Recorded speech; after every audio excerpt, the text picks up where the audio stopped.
One of the questions that we're asked most frequently is why? Why would they lie to us about the earth being flat? Now, in my opinion, we're being lied to not only about the shape of the earth, we're being lied to about the very nature of reality itself. In this video, I'll go over 5 reasons why I believe that we're being misled about the nature of our reality.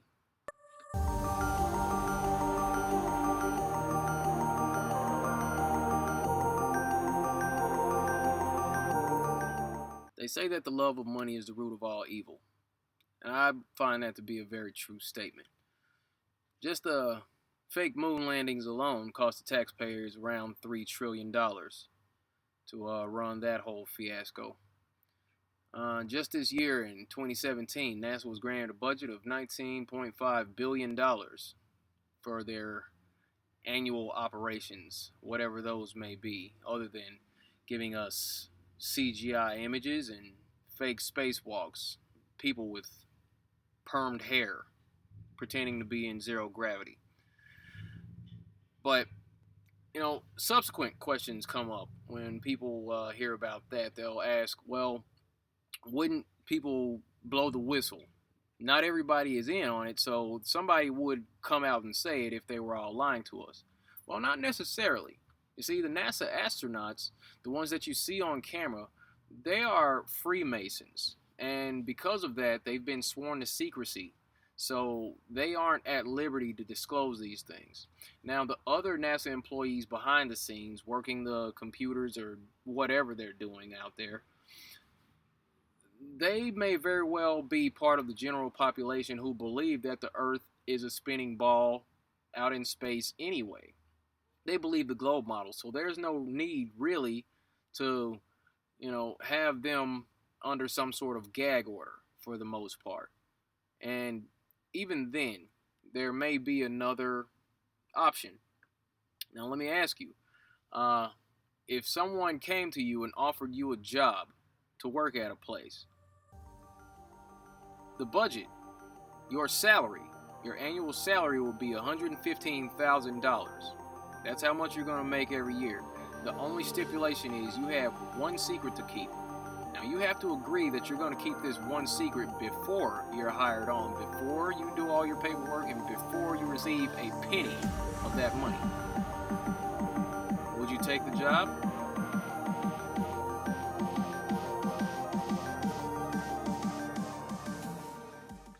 Now, another potential reason as to why we're being lied to about the shape of the earth will be that they're hiding land from us.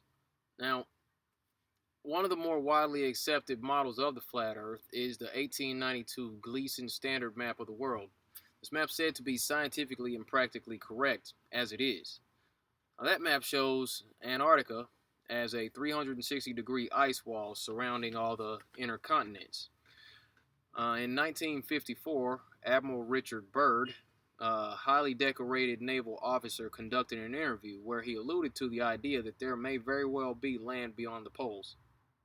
Admiral Byrd, you've been to both the North Pole and the South Pole. Is there any unexplored land left on this earth that might appeal to adventurous young Americans? Yes, there is. And not up around the North Pole, because it's getting crowded up there now, because they find out it's really usable, not only to live in, but militarily. But strangely enough, there's left in the world today an area as big as the United States that's never been seen by a human being. And that's beyond the pole on the other side of the South Pole from Middle America. And I think it's quite astonishing that there should be an area as big as that unexplored. That's a tremendous So challenge. there's a lot of adventure left down at the bottom of the world. Well, Admiral, do you hope to see that? Now, with that being said, it's also said that from where that expedition launched from, going beyond Antarctica at the distance that Richard Byrd said that they traveled, that landmass that he said they discovered would have been positioned somewhere in the Indian Ocean. Now, also, there's another map. It's a 1907 Buddhist map. It shows other landmasses, other continents, if you will, outside of what we've been able to explore. There's another map. It's pretty interesting to me. It shows more land outside, of course, and it shows other celestial bodies. There's been speak of a sort of summer's gate, is what it's called, when in the southern hemisphere, um, the ice melts and it opens up an area to where uh, privileged individuals, I suppose, could travel to the outer side and venture out to these other lands. But the main issue here is that we don't know. That's the big problem. We don't know where we are. Okay, that's what we're all trying to figure out here. And I'll tell you, the average heliocentric enthusiast knows in the back of their mind that they'll likely never be able to go out to space due to the lack of certification. You have to be an astronaut. You have to go through this battery of training in order to be certified. You would have had to get so much education to get to that position. Also, financial. Most of us don't really have the money laying around to build our own rocket to go out to space.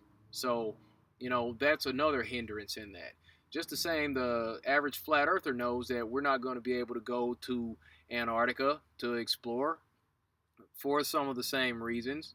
But there is the Antarctic Treaty where, 53 or so nations have signed saying that no one's going to lay claim to Antarctica and that there are massive restrictions for travel there. You can't just get up and go to Antarctica on your own. You have to have a tour guide with you, and there are only certain entry points, and there are limits on where you can go search for yourself. Now, that in itself screams deception in my eyes because, well, if you're hiding something, there's got to be a good reason for it. Just the same. Also, along the lines of hiding land, there's another area that we don't really talk about. We don't talk a lot about the North Pole. We don't talk a lot about the Arctic Circle. Hint, hint. We don't hear a whole lot about that, probably because people just dismiss it because they say that's where Santa Claus's workshop is. So automatically, people just shut their brain off and don't even consider it. So, there's a lot of mystery surrounding the Arctic. Also, you know, it's said that that's where some energy vortex is. There's a video where it shows what looks like a giant sinkhole. Looks like energy's either flowing in or out of that hole. There's water that seems to be flowing into this sinkhole, and there looks like energy is either going in or coming out of it. There's also talk about Mount Meru. That's some sort of magnetic mountain. That's why all the compasses on the flat Earth point towards the North Pole. Some sort of form of electromagnetism. Yeah, that would make sense. The whole core of the Earth aspect, that's invalid because the Kola Ultra Deep project in the 90s, the deepest hole that's been dug, that only went 7.5 to 8 miles deep.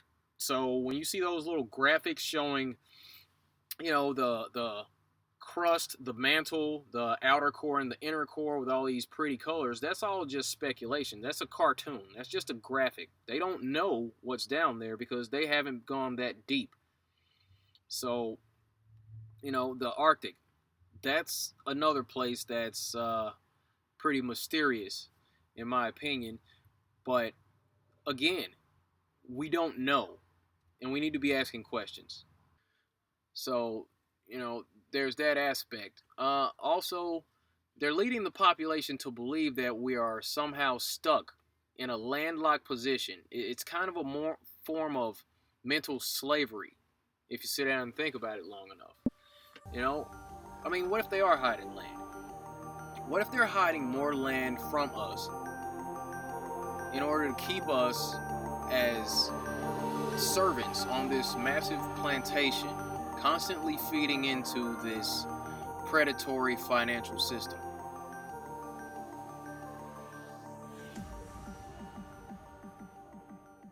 Now, the suppression of free energy, that goes along with us being hidden from the true nature of the world.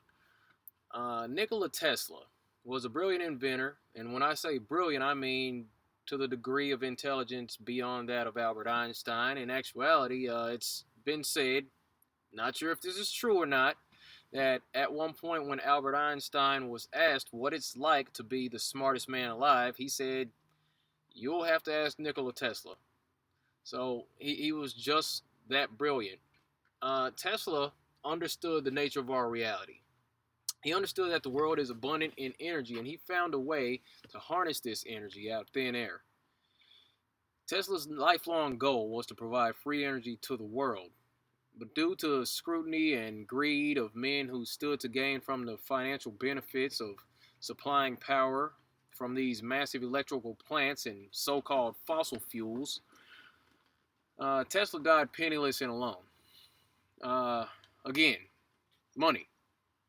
And shortly after his death, agents from wherever seized Tesla's inventions and his patents, and to this day, we have no idea what happened to him. You know, since Tesla's death, multiple inventors have found ways to provide free, clean, and efficient energy to the world. Yet this technology hasn't been made mainstream for whatever reason. My guess here is money, again, because they, whoever they is, can't make money if you aren't being charged for energy.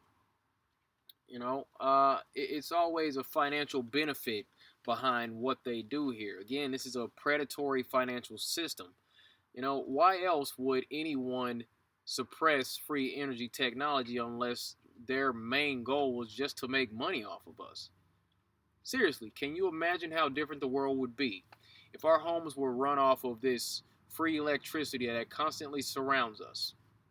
Or by solar, which is provided by an energy source as abundant as the sun? Do you know how different things would be if we all had cars that ran off of water? Hydrogen powered cars have been invented, and the technology to go mainstream, or the ability to go mainstream with these products, has been suppressed by large corporations and our government. Question: are we intentionally being misled about the true nature of our world, which is abundant with energy, in order to financially benefit a small handful of wealthy elite?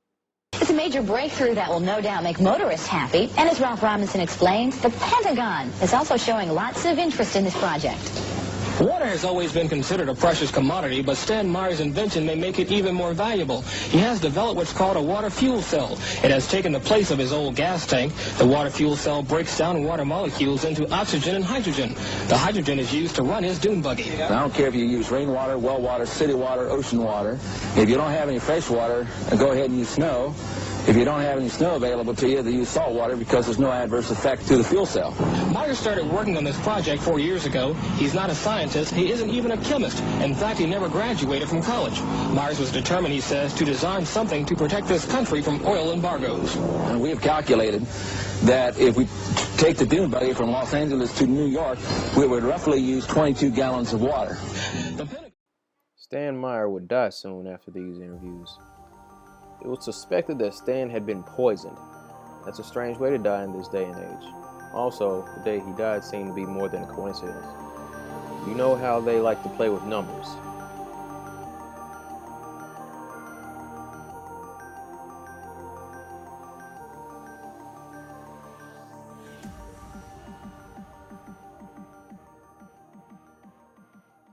Many ancient civilizations were under the belief that we all live on a flat, stationary Earth, underneath a dome-like enclosure known as the firmament.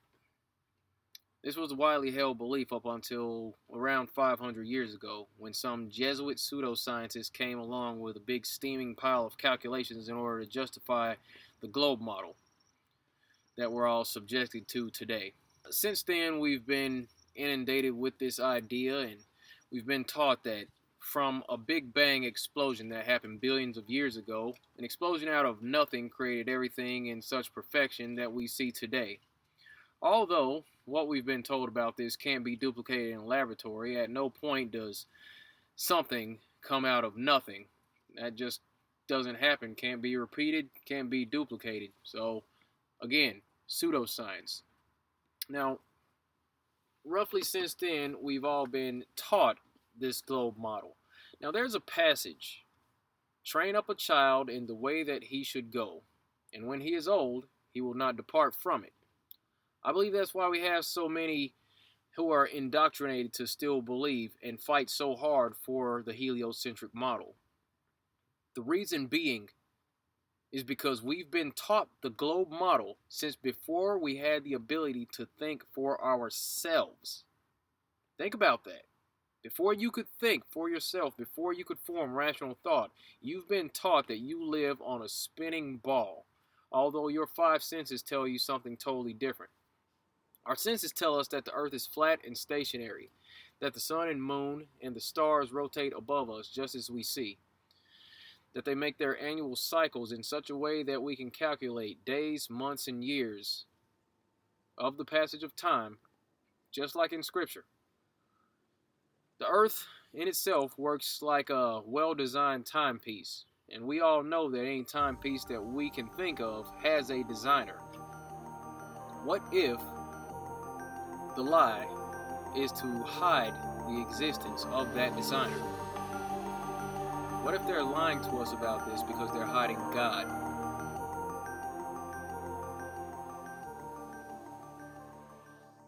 Now, this aspect has to do with the nature of reality itself and our potential as human beings. Uh, we've all had this instance where you've thought about someone, you spoke about someone in passing, and then after a few minutes or a couple hours or so, you get a call or a text message or an email from this person, and you're thinking to yourself, or you literally say to them when you pick up the phone, I was just thinking about you. I was just thinking about you. You know, I was just talking about you. Huh. When people say, speak of the devil, then that's that, they usually say that when someone pops up and you were just talking about them. We've all experienced this once or twice, maybe more than that in our lives. So, I mean, do we have the ability to pull people into our existence just by thinking about them? That's something to contemplate. Uh, Another odd thing is deja vu. We all had this point in our lives where we, in our waking lives, come to a point to where we feel like we've already been there, as if at some point, part of our consciousness experienced looking into the future and being in this certain situation. And then deja vu occurs in our waking hours when reality catches up to what we saw in the spirit. That's deja vu. There's another thing called remote viewing, where a person can fall into a trance and kind of leave their body. They have a sort of out of body experience where they can send part of their consciousness or their mind or their spirit, soul, whatever you want to call it, to another place to gather information. And this has been taught. This has been done in military operations, or it's been reported to have been done, where there are special teams who are taught remote viewing, and they'll go into this trance. They'll go view some place, some area, some sealed off area on Earth. Distance doesn't matter when doing this. Their spirit goes there, gathers data, talks about, figures out how many people are in the room, can scan documents for information, and then bring it back to the body. And when that individual wakes up, they're able to accurately tell whoever's standing next to them, their superior officer, this information that they've gathered while out of body. And that's widely reported as something that happens in these secret programs. There's another aspect, and we've all experienced something like this. Creating our own reality to a degree. There have been instances where you said, I really don't want this to happen. I really, really don't want this to happen. And it happened anyway. There have been points where you've thought about something, you've desired something so much, and because you put that much energy, focus, attention, emotion, whatever you want to call it, or a combination of those things into this event, it actually manifests itself in your reality. For example, I have the story of a few years ago. I was doing physique competitions. I had started doing those competitions, and About 3 weeks out, I was still training and getting ready. I was lifting my weights and eating right and all that. And there were like 3 weeks out, I would be in my apartment. And I would sit quietly and close my eyes and meditate. And I would think about, what it would be like to win. I would focus on the emotions of having my name called as the winner. I thought envisioned myself on the stage being presented with a trophy or a sword. I wanted to feel what it felt like to be the winner on that particular evening. And I would focus on that. I would sit down 10 to 15 minutes each night for about 3 weeks, give or take. And it happened exactly like that. The night of that competition, I won first place men's physique, won first place men's physique overall, and was interviewed by a guy from the Northwest Guardian. And that's exactly what I said. There was a point when I was at work, after I had been doing this for about a week, this whole visualization exercise at home. One of my supervisors came to me. He says, "Oh, you got a competition coming up. What do you think's going to happen?" I said, "Oh, I'm going to win." He's like, "Yeah." I said, "Yeah, I'm going to win first place men's physique. I'm going to win first place men's physique overall, and I'm going to be interviewed by the Northwest Guardian." And that's exactly what happened that night. And in the following competition, the NPC Northwest Classic in Tacoma that year, I did the same thing. Sat in my apartment, visualized myself winning, visualized the guy calling my name, visualized being handed a sword for the overall winner, and all that, and felt the emotions, talked about it, and it happened just like that. And we've all experienced something like that to some degree. We all supposedly have the ability to create aspects of our own reality. We can manifest events into our lives by putting enough attention and focus on these things. And that may very well be something that is being hidden from us. We should be taught these things. These abilities should be developed, in my opinion. That's another thing about reality that I believe is being hidden from us. It's our true potential as people who can manifest things and pull circumstances into our lives just by thought and focus and emotion. And that was my experience with that. So, you got to ask yourself, is that what's being hidden? Is that what's being suppressed? Or are they hiding our potential? What if they're hiding you from yourself? Think about that. And that's all I got for this video. Thanks for tuning in. Be sure to like and subscribe for more content. Hit the bell so you can be one of those individuals who receive notification when I submit a new video for upload to this platform. Be sure to link up with myself and the crew over at The Future of Flat Earth and or Flat Life on Facebook. As always, be good to each other. Take care. Stay flat. I'll see you in the next video. Thank you.